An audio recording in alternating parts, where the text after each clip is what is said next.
Hello everybody, still playing catch up as usual. Right, Ganesh Bashir asked me to do this one probably a couple of weeks ago now. Sorry mate, bit slow coming in tonight. He says, should you quote the VAT when you quote on a job on a Courier Exchange?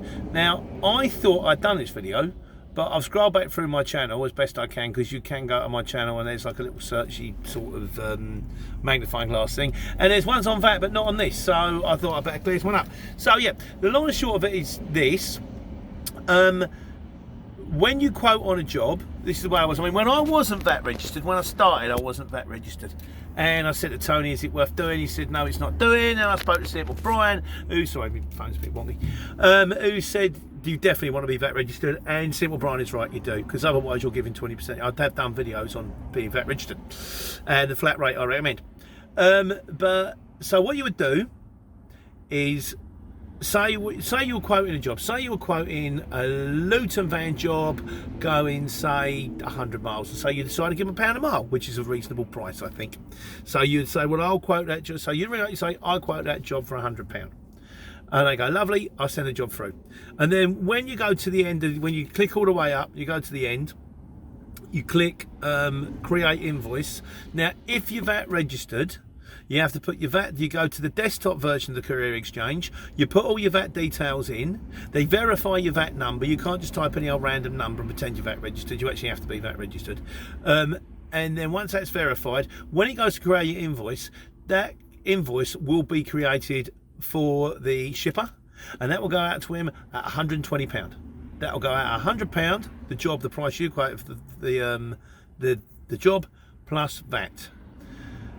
99.9% of anybody who's running the exchange expects you to be VAT registered.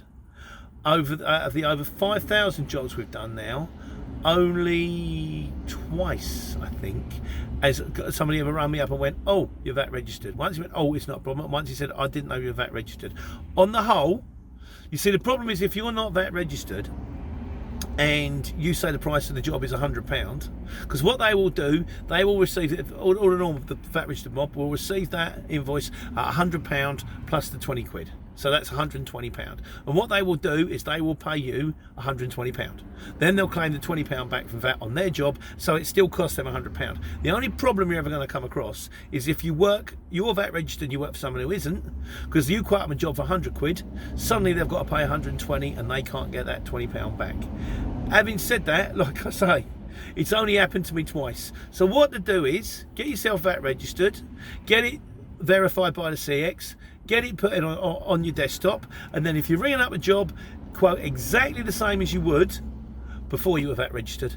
So if normally you would do a long wheelbase job going 20 miles for 40 quid, you quote them the 40 quid, and when the invoice gets created, it will go out at 48, and then it just does the thing. So no, you don't have to worry. I mean, occasionally, I always say read the notes. Always read the notes.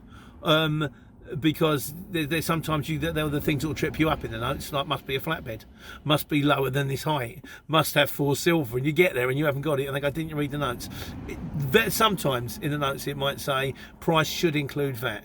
In that case, write in the notes, the price is this, including the VAT. So at least they know they're getting it. But on the whole, I would say you just quote normally. There just isn't enough time, particularly when, January has been very tough, particularly with the COVID thing.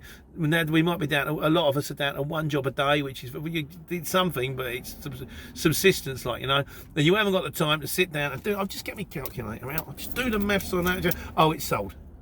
So just ring them up, tell them the price you're happy with, the rest will get sorted, and the VAT will get sorted out later. Other than that, nearly finished my break, I can crack on. Hope you're well. Take care, take money.